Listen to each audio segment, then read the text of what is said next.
और मेरे सभी साथियों, आप सभी को स्वतंत्रता दिवस की हार्दिक शुभकामनाएं। मैं और मेरे साथी मिलकर आप सभी के समक्ष एक नाटक प्रस्तुत करने जा रहे हैं, जिसका विषय है शिक्षा का महत्व। अगर इसके दौरान हमसे कोई गलती होती है तो उसके लिए हमें क्षमा करने की कृपा करें। आप सभी के समक्ष नाटक प्रस्तुत होने जा रहा है।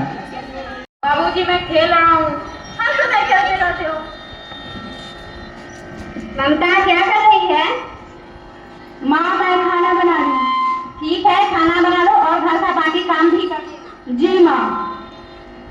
रोहन, तुम क्या कर रहे हो? माँ, मैं खेल रहा हूँ। तुम हर समय खेलते रहते, जाओ अपनी दीदी को लकड़ी दे दो और उसके बाद अपने पिताजी के साथ खेत में जाना। ठीक है माँ।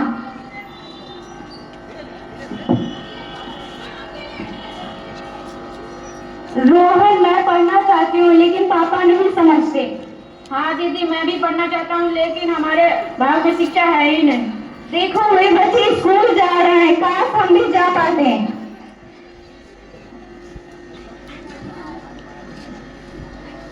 देखो यहाँ पे कितने अच्छे से पढ़ाई हो रही है, काश हम भी पढ़ पाते।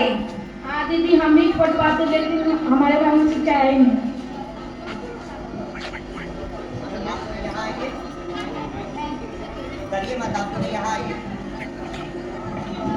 आपका नाम क्या हुआ?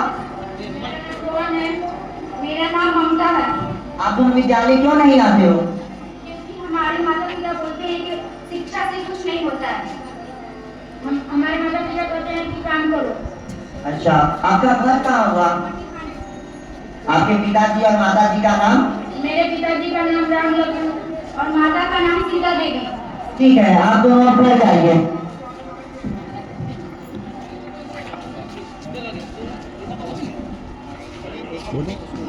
कहाँ गए थे तुम दोनों? स्कूल गए थे। मना किया था ना स्कूल नहीं जाने के लिए। हमें भी स्कूल जाना है। हमें भी पढ़ना है। पढ़ाई लिखाई तो कुछ नहीं होता है, तुम लोगों को बस काम करना है। हाँ ममता, रोहन, तुम्हारे पिताजी सही बोल रहे हैं। ममता, तुम लड़की हो इसलिए घर पे ही काम करो और रोहन, तुम अपने पिताजी के साथ काम करो क्योंकि पढ़ने से कुछ नहीं होता। जी माँ। जी, घर पे कोई है? जी। जी नमस्ते। जी नमस्ते। आप कौन? जी, मैं मटिहानी स्कूल का शिक्षक हूँ। मुझे आपसे कुछ बातें करनी है। किस विषय में? पहले आप अपने बच्चों को बुलाइए। रोहन, ममता, इधर आओ। जी पिताजी। नमस्ते। आप मुझे ये बताइए कि आप अपने बच्चों को विद्यालय क्यों नहीं भेजते हैं? पर इनका क्या होगा? इन लोगों को घर पे भी तो काम करना है ना। आपको किस विषय में बात करनी है? जी, मुझे शिक्षा के लिए बातें करनी है। नहीं, मुझे नहीं सुननी है, आप जाइए। आप सुन तो लीजिए मेरी बात। सुन लीजिए ना मास्टर साहब क्या कह रहे हैं। जी सुनाइए। देखिए, मैं आपको पहले शिक्षा के बारे में बताता हूँ, उसके बाद आप फैसला लीजिएगा कि आप अपने बच्चे को स्कूल भेजना चाहते हैं या नहीं भेजना चाहते हैं।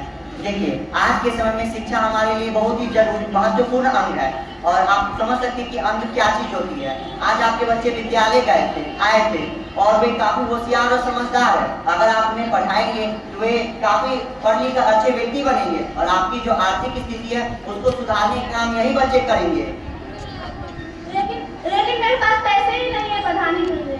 इसकी फिक्र आप बिल्कुल मत कीजिए। बिहार सरकार जो है कई योजनाएं चलाती है, उसके तहत बच्चों को मुफ्त शिक्षाएं मिलती है और शिक्षाएं ही नहीं बल्कि उनको पोशाक, छात्रवृत्ति और अगर उनका घर विद्यालय से दूर होता है तो उनको साइकिल भी मिलती है और विद्यालय में उनको लंच के समय भोजन भी कराया जाता है जिसे मिड डे मील कहते हैं और उन्हें सप्ताह में अंडे, फल भी मिलते हैं जिससे उनके शरीर में पोषक तत्व की मात्रा बनी रहती है और जब बच्चे पढ़ते हैं तो उन्हें पढ़ने में मन लगता है। और बच्चे के स्वयं अध्ययन के लिए विद्यालय में पुस्तकालय है, प्रयोगशाला है जिससे बच्चे पढ़ सकते हैं और विद्यालय में केवल पढ़ने की व्यवस्था नहीं है, साथ साथ उनके खेलने की व्यवस्था की गई है। उनके लिए विद्यालय में सभी खेल सामग्री उपलब्ध है और खेलने के लिए मैदान भी बनवा दिए गए हैं। इसलिए आप अपने बच्चों को और विद्यालय में शिक्षकों की कमी पहले बहुत हुआ करती थी, लेकिन आज के समय में उन सभी कमियों को बिहार सरकार ने शिक्षकों की बहाली करके सभी कमियों को दूर कर दिया। इसलिए आप अपने बच्चे को विद्यालय जरूर भेजें। सच में ऐसा है क्या? जी बिल्कुल, आप अपने बच्चों से ही पूछ लीजिए। जी पिताजी। ठीक है, धन्यवाद सर आपका। अब हम अपने बच्चे को रोज स्कूल भेजेंगे। जी धन्यवाद। कुछ समय बाद अच्छा राम लखन जी है क्या? आज तो ये फैसला होकर ही रहेगा कि ये जमीन मेरा है। क्या कैसे?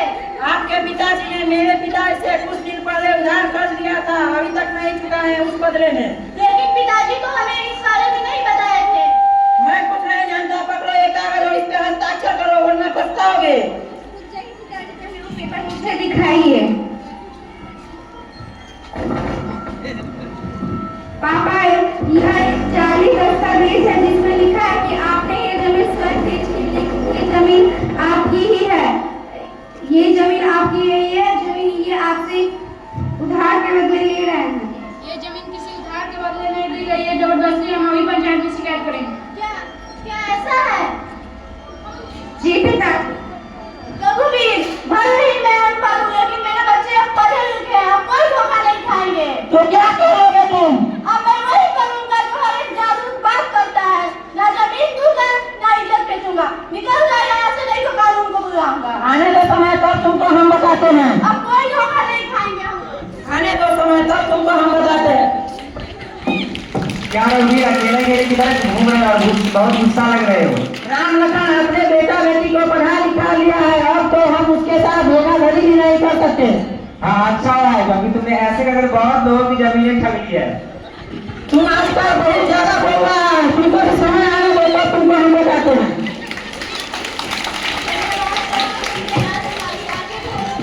और अपनी जमीन बचाओगे।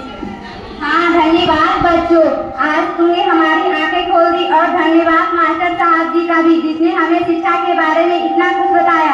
और मैंने अपने बच्चों को विद्यालय भेजा और इसी कारण आज हमारे जमीन हमारे हाथ से बच गया। देखा माँ पिताजी, आपने शिक्षा ने हमें अपने अधिकारों को कैसे जी सकते ये समझने में मदद की है। जी पिताजी।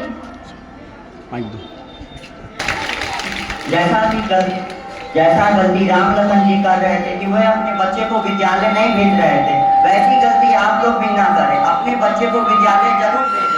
ने देखा कि राम लखन जी पढ़े लिखे नहीं होने के कारण कैसे हमारे समाज के एक दूर व्यक्ति ने उनसे कैसे उनकी जमीन हड़पने की कोशिश की। अगर वे उनके बच्चे पढ़े लिखे नहीं होते तो आज उनके हाथ से वो जमीन चली जाती। लेकिन आज के इस सभी से हमें सीख मिलता है, लेकिन हम इस सब से हमारे समाज के कोई भी लोग सीखते नहीं है, बल्कि वे अपने बच्चे को पढ़ाने लिखाने के लिए थोड़े भी जानते हैं। वे मानते हैं कि बच्चे पढ़ लिख कर क्या ही कर लेंगे, लेकिन ऐसा बिल्कुल नहीं है। शिक्षा के द्वारा ही ऐसी धोखाधड़ी से बचा जा सकता है।